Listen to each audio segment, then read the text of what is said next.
Hello hi നമസ്കാരം. ഇന്ന് നമുക്കൊരു ബീഫ് കറി ഉണ്ടാക്കാം. ആദ്യമായി ബീഫ് നല്ല വൃത്തിയായി കഴുകിയെടുക്കുക. കഴുകിയെടുക്കുവാനായിട്ട് ഗോതമ്പ് പൊടിയോ മഞ്ഞൾപ്പൊടിയോ നമുക്ക് ഉപയോഗിക്കാം.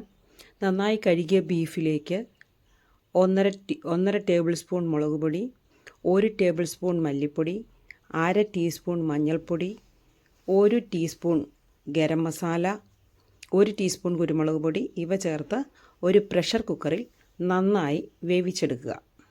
ഇങ്ങനെ ചെയ്യുന്നത് കൊണ്ട് നമുക്ക് സമയം ലാഭിക്കാം.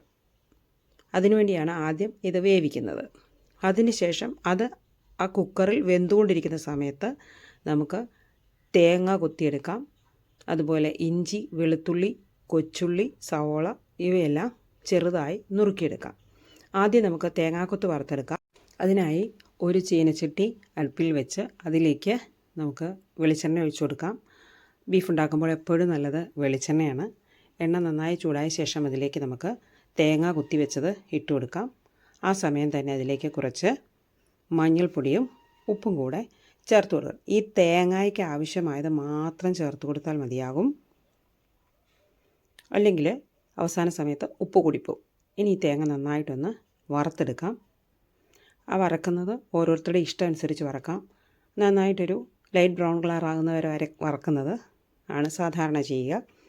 ഈ തേങ്ങ കൂട്ടത്തിൽ നന്നായി ഉപ്പും മഞ്ഞളും കൂടി ഇടുമ്പം ഒരുപാട് ഫ്ലെയിം വെക്കരുത്. ലോ ഫ്ലെയിമിൽ വെച്ച് നന്നായി വറുത്തെടുക്കാം. തേങ്ങ ഇങ്ങനെ വറുത്തെടുക്കുന്നത് മൂലം ഈ ബീഫ് കറി കുറേ ദിവസങ്ങളോളം കേടുകൂടാതെ ഇരിക്കും. ഇനി നമുക്കതിലേക്ക് കൊച്ചുള്ളി ചേർത്ത് കൊടുക്കാം. ചെറിയ ഉള്ളി എല്ലാ കറികൾക്കെന്ന പോലെ ബീഫിനും ഒരുപാട് രുചി വർദ്ധിപ്പിക്കുന്ന ഒന്നാണ്.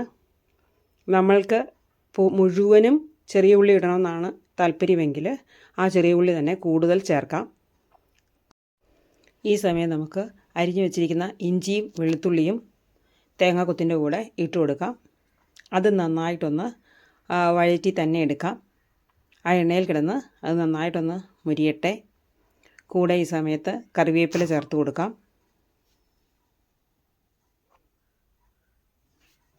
എല്ലാം നന്നായിട്ടൊന്ന് വഴന്നു വരുന്ന സമയത്ത് നമുക്ക് സവാള ചേർത്ത് കൊടുക്കാം. സവാള ചേർത്തതിന് ശേഷം നന്നായി വഴറ്റിയെടുക്കാൻ ശ്രദ്ധിക്കണം. അത് അടിയിൽ പിടിക്കരുത്. ആവശ്യത്തിന് വെളിച്ചെണ്ണ ഒഴിച്ച് തന്നെയാണ് നമ്മൾ വഴറ്റുന്നത്. എന്നാലും നന്നായി ഒരു വറുത്തെടുക്കുന്നത് പോലെ വേണ്ട, എന്നാലും ഒരു ലൈറ്റ് ബ്രൗൺ കളറായി വരണം. അതുവരെ ഇതിനെ നമുക്ക് വറുത്തെടുക്കാം. ഈ സമയത്ത് നമ്മൾ നേരത്തെ തന്നെ കറിയിൽ ചേർത്തിട്ടുള്ള മുളക് പൊടിയും മല്ലിപ്പൊടിയൊക്കെ ഉണ്ടല്ലോ, അതിന് ശേഷം ആവശ്യമുള്ളതാണ് ഇനി നമ്മൾ കറിയിലേക്ക് ചേർത്ത് കൊടുക്കുന്നത് കേട്ടോ. ഇങ്ങനെ നമ്മൾ ചേർത്ത് കൊടുക്കുന്നത് കൊണ്ട് ആ കറിയിൽ ആവശ്യത്തിനുള്ള എരിവ് ഉണ്ടാവും.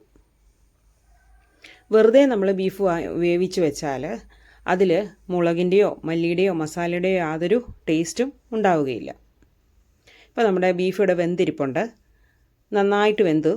ബീഫിൽ അല്പം പോലും വെള്ളം നമ്മൾ ഒഴിച്ചില്ല, എങ്കിൽ തന്നെ ധാരാളം ഗ്രേവി അതിനകത്ത് വന്നിട്ടുണ്ട്. ഇനി നമുക്ക് ഈ കറിയിലേക്ക് ആവശ്യമായ മുളക് പൊടി 2 ടേബിൾ സ്പൂൺ. ഇവിടെ ഞാൻ 1.5 കിലോ ബീഫാണ് കറി വയ്ക്കുന്നത്. അതുകൊണ്ട് 2 ടേബിൾ സ്പൂൺ മുളക് പൊടി ചേർക്കാം. 2 ടേബിൾ സ്പൂൺ മല്ലിപ്പൊടി ചേർക്കാം. ഒരു 3/4 ടീസ്പൂൺ ഗരം മസാല കൂടെ ചേർത്ത് കൊടുക്കാം. മല്ലിപ്പൊടി മുളക് പൊടിയും ഏകദേശം ഒന്ന് ബാലൻസായി നിന്നാൽ മതി. ഇനി നമുക്ക് അതിനകത്തേക്ക് അല്പം കുരുമുളക് പൊടി കൂടി ചേർത്ത് കൊടുക്കാം. കുരുമുളക് പൊടി ഈ ബീഫ് കറിക്ക് നല്ലൊരു ടേസ്റ്റ് നൽകുന്ന സംഗതിയാണ്. അതെല്ലാം കൂടി നന്നായിട്ട് അതിൻ്റെ പച്ചമണം മാറി വരട്ടെ. അതുവരെ ആ എണ്ണയിൽ കിടന്ന് വഴറ്റട്ടെ. ഇനി നമ്മൾ ഇനിയാണ് ഈ കറിയിലേക്കുള്ള ഉപ്പെല്ലാം ചേർത്ത് കൊടുക്കുന്നത്. ആദ്യം പ്രഷർ കുക്കറിൽ വേവിച്ചപ്പോൾ ഞാൻ ഉപ്പിടാതെയാണ് വേവിച്ചത്. പ്രഷർ കുക്കറിൽ വേവിക്കുമ്പോൾ സാധാരണ ഉപ്പിട്ട് വേവിച്ചാലും വേകേണ്ടതാണ്. എന്നാൽ നമുക്ക് ബീഫിൻ്റെ ടൈപ്സ് എങ്ങനത്തെയാണെന്നൊന്നും അറിയില്ലല്ലോ, അതുകൊണ്ടാണ് ഉപ്പില്ലാതെ തന്നെ വേവിക്കുന്നത്. നല്ല ബീഫാണെങ്കിൽ പെട്ടെന്ന് തന്നെ വെന്ത് കിട്ടുകയും ചെയ്യും. ഉപ്പിട്ടാലും വേകുന്നതിന് തടസ്സം ഉണ്ടാവില്ല. ചിലപ്പോൾ അങ്ങനെ അല്ലാതെയും സംഭവിക്കാറുണ്ട്. ഇനി നമുക്ക് ബീഫ് ചേർത്ത് കൊടുക്കാം. ബീഫ് ചേർത്ത് കൊടുക്കുമ്പോൾ ബീഫും ആ ഗ്രേവിയും ചേർത്ത് കൊടുക്കാൻ പ്രത്യേകം ശ്രദ്ധിക്കണം. നമ്മൾ പൂർണ്ണമായും അതിനെ കറിയാക്കുന്നില്ലെങ്കിൽ ആ പ്രൊപ്പോർഷൻ അനുസരിച്ച് എടുക്കാൻ പ്രത്യേകം ഓർക്കണം. ഇല്ലെങ്കിൽ ഏറ്റവും അവസാനം കിടക്കുന്നതിനകത്ത് ഗ്രേവി കൂടുതലായിരിക്കും. ഇത് ഫുള്ളായിട്ട് നമ്മൾ ചേർക്കുകയാണെങ്കിൽ പ്രശ്നമില്ല. കാരണം ഫുൾ ബീഫും നമ്മൾ ഈ കൂടെ തന്നെ കറിയാക്കുന്നുണ്ടെങ്കിൽ പ്രശ്നമില്ല. ഞാനിവിടെ പകുതി ഭാഗം എടുത്താണ് കറി വയ്ക്കുന്നത്.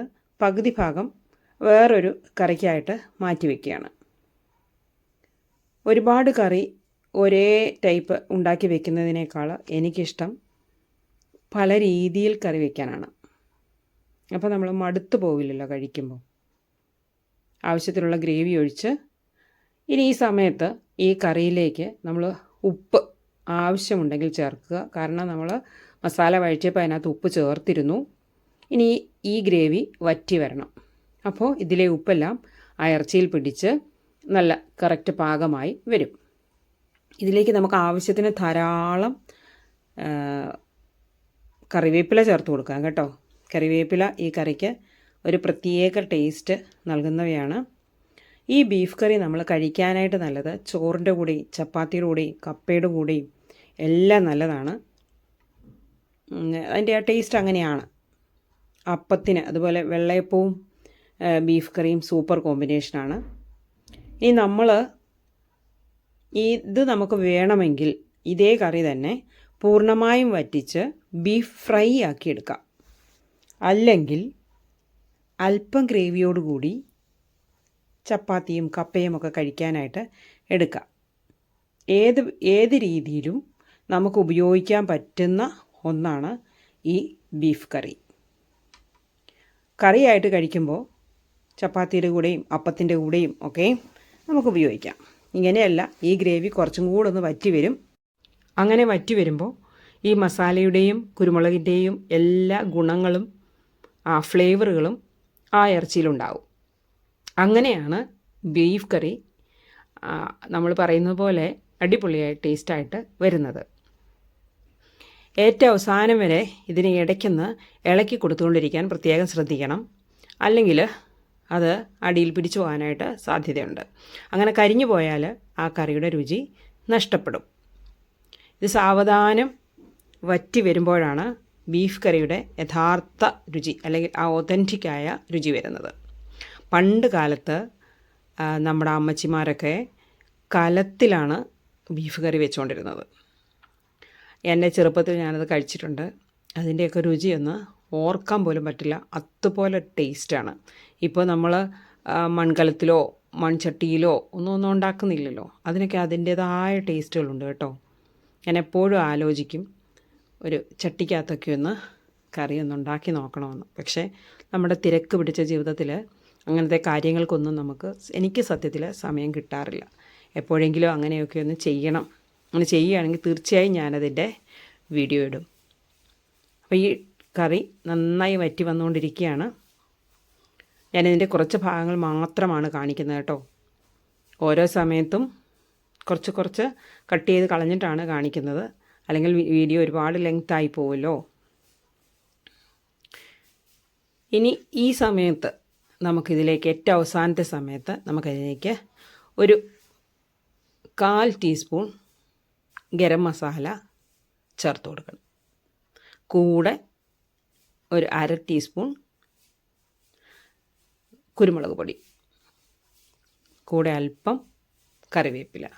ഇതെല്ലാം കൂടി ഇട്ടാണ് അവസാനം നമ്മൾ ഉലർത്തി എടുക്കുന്നത്. അതിന് ശേഷമായിട്ട് നമുക്ക് ഈ കറി അങ്ങ് അടച്ചു വയ്ക്കാം. ഇപ്പോൾ നമ്മുടെ കറി ഏകദേശം പാകമായിട്ടുണ്ട്. ഈ പാകമായ കറി ഇങ്ങനെ തന്നെ അടുപ്പിൽ നിന്ന് വാങ്ങി പാത്രത്തിലൊഴിച്ച് നമുക്ക് സെർവ് ചെയ്യാം. നിങ്ങൾ ഇതുപോലെ ആണോ ബീഫ് വയ്ക്കുക? നിങ്ങൾക്ക് ഇഷ്ടപ്പെട്ടെങ്കിൽ നിങ്ങളുടെ ഫ്രണ്ട്സിനും ഫാമിലിക്കും ഒക്കെ ഒന്ന് ഷെയർ ചെയ്യണേ. അതുപോലെ കമൻറ്റ് ചെയ്യാൻ മറക്കരുതേ. Thank you.